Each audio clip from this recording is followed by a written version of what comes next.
Picture this. You're standing right at the edge of the ocean. You've walked just far enough out that the icy water is suddenly rushing over your ankles. Well, yeah, that shock of cold. Exactly. And you can feel the wet, coarse sand shifting and just sort of pulling away from under your feet. And all around you is that endless hypnotic rhythm, the constant, unavoidable arrival and retreat of the waves, crashing, pulling back into the deep and, crashing again. You know this feeling. It's totally visceral. It really is. It's arguably one of the most deeply embedded sensory experiences we have on this planet, I think, because the ocean is just never still. It represents pure, perpetual, untamed motion. Right. But today, we're going to ask you to do something that your brain is, frankly, actively wired to resist. We want you to imagine the exact opposite. Which is incredibly hard to do. It is. We're doing deep dive today into this wildly profound, deeply poetic essay by Lev Nimotin. It's titled Before the Wave, Two Ways of Seeing, and it's found in a collection called Uncompressed Thinking. And, our mission today isn't just to talk about the ocean. That's just the starting point. Yeah, exactly. We're going to explore this massive realization about the literal architecture of the human mind.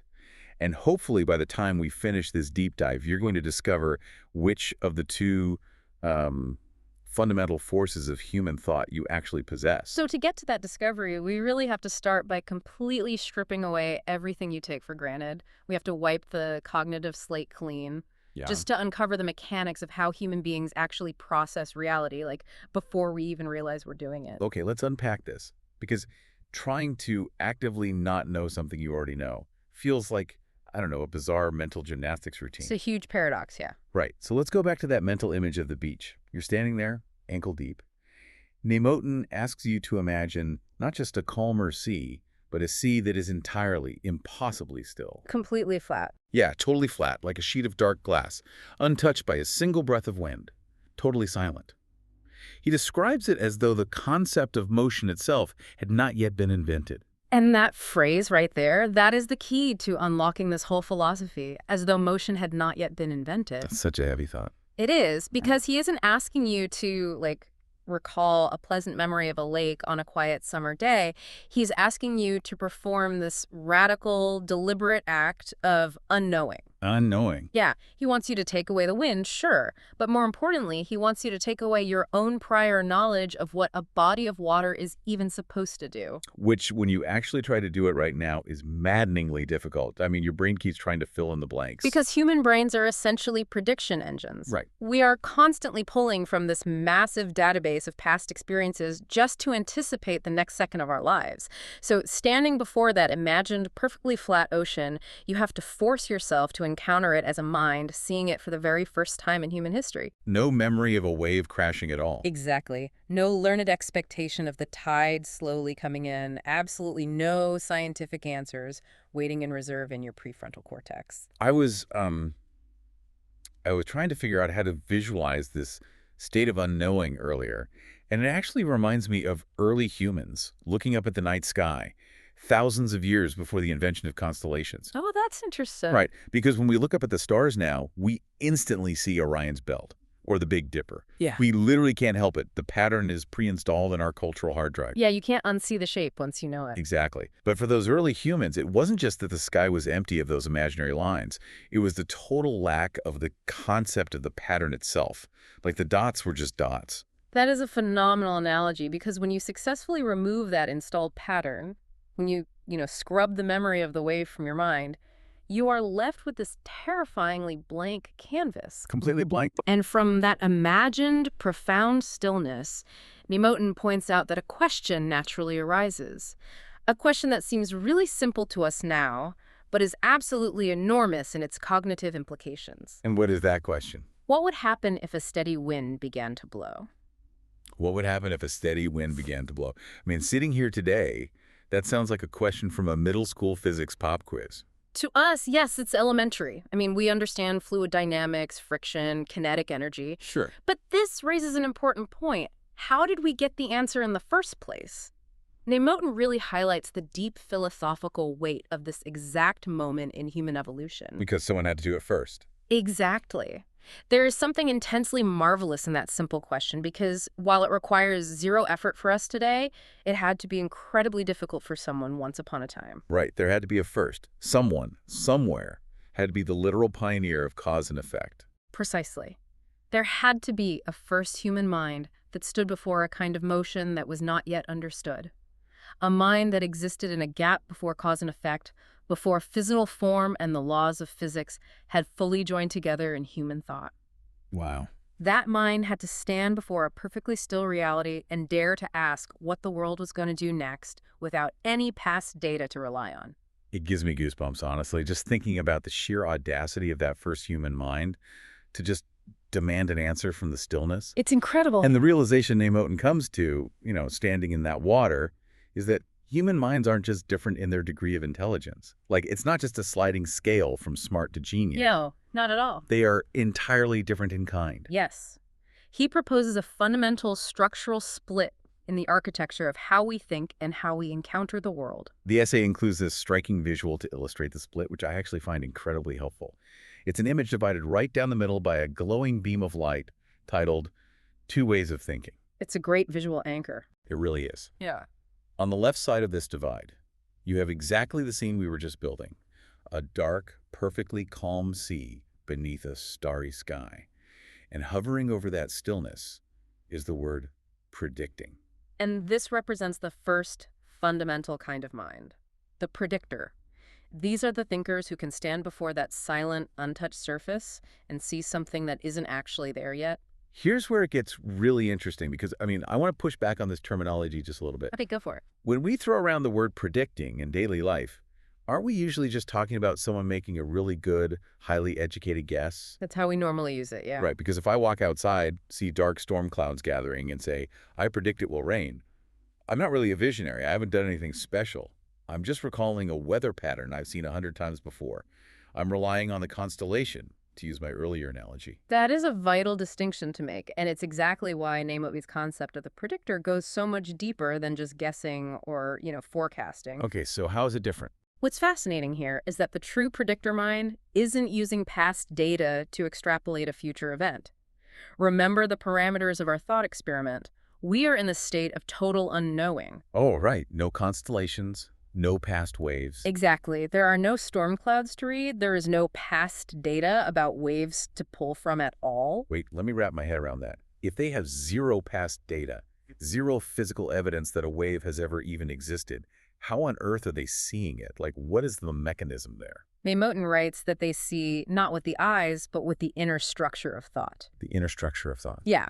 If we break that down mechanically, think of this mind as a biological physics engine. They aren't pulling a memory from a database. They are running an internal simulation based on this profound, almost inexplicable, intuitive grasp of the hidden conditions of reality. So they just inherently understand the rules. Yes. They understand the nature of the water, they understand the nature of the wind, and they literally deduce the shape of reality before it takes physical form. So they aren't looking at the water waiting for a wave. They are literally seeing the wave before the wave even has the courtesy to exist. Exactly. They move ahead of the event itself. They don't need the wind to actually blow to understand what the water will ultimately do.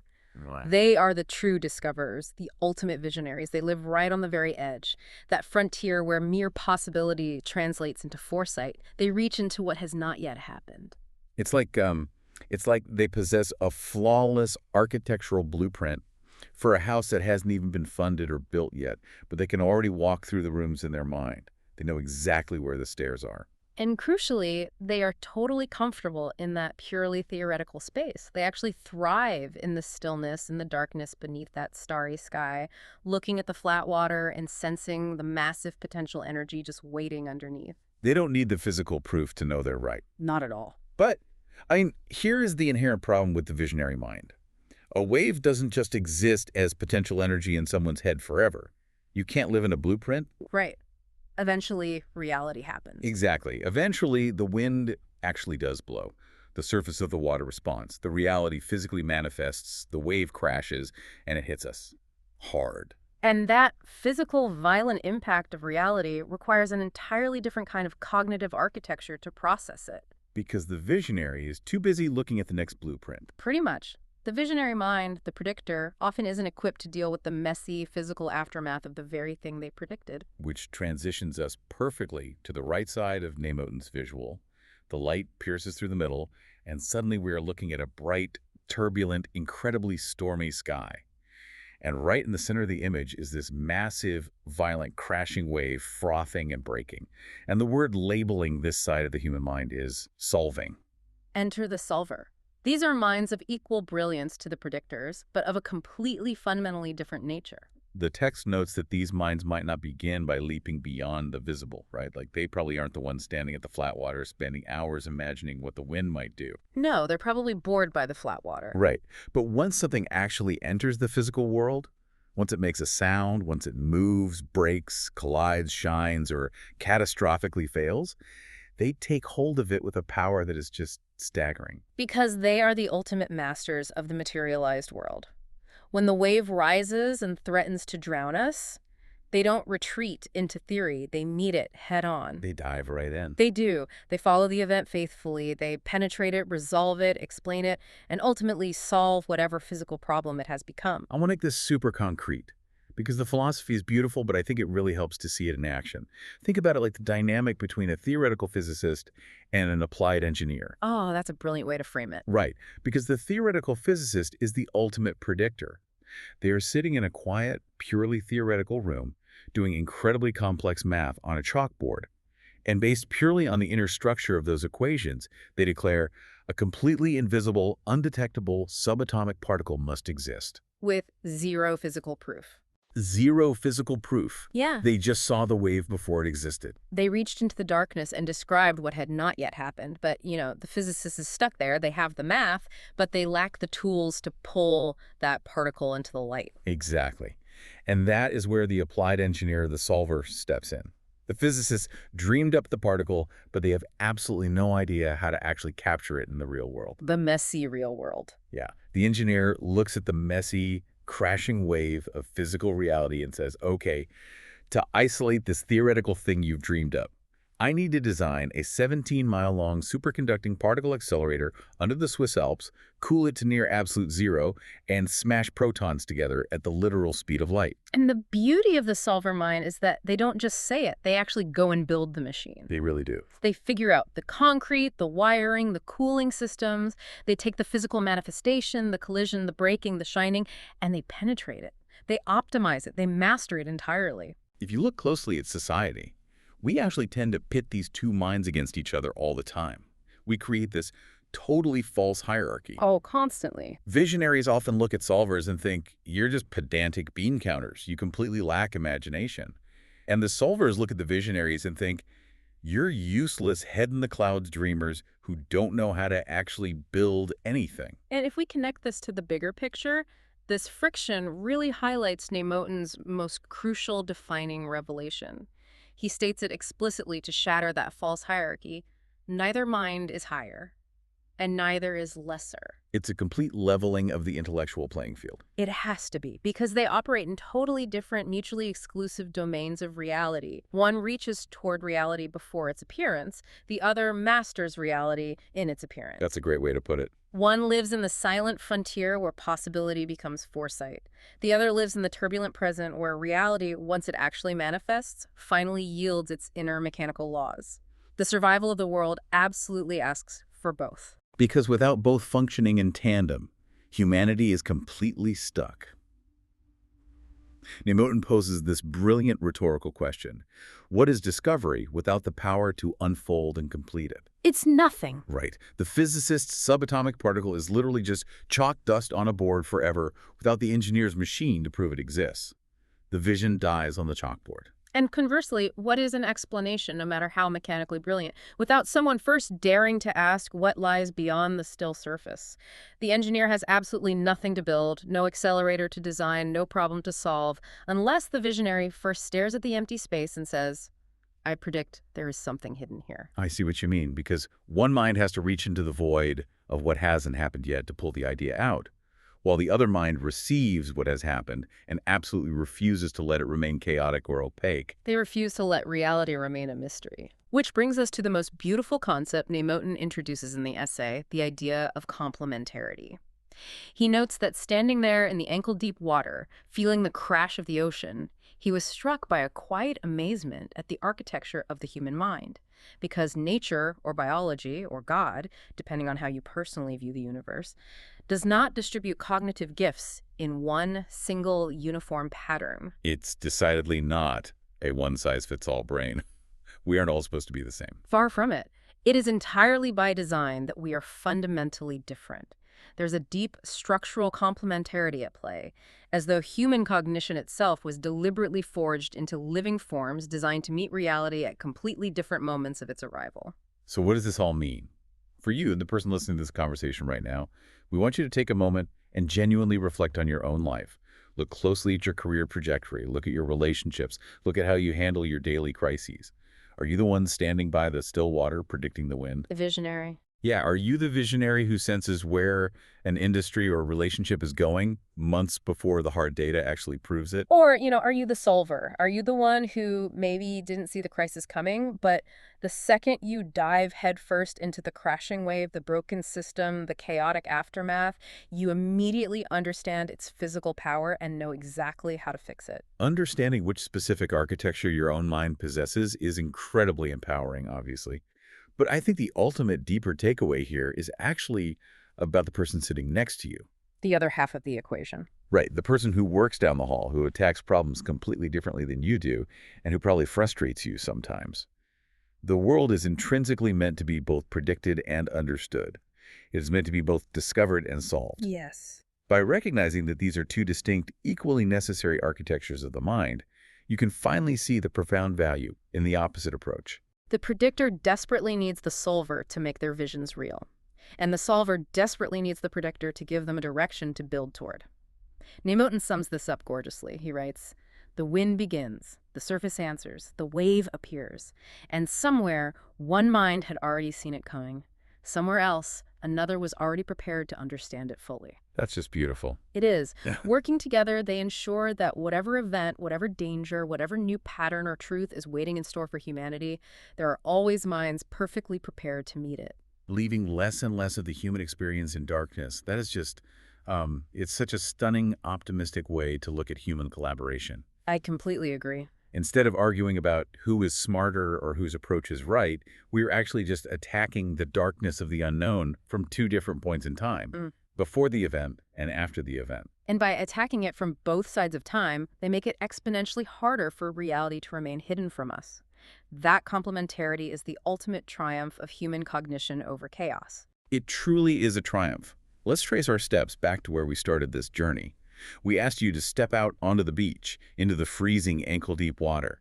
We asked you to aggressively wipe away everything you knew, to perform the impossible task of unknowing the ocean, just so we could marvel at the sheer historical audacity of asking what happens when the wind blows for the very first time. It's a heavy thought experiment. It really is.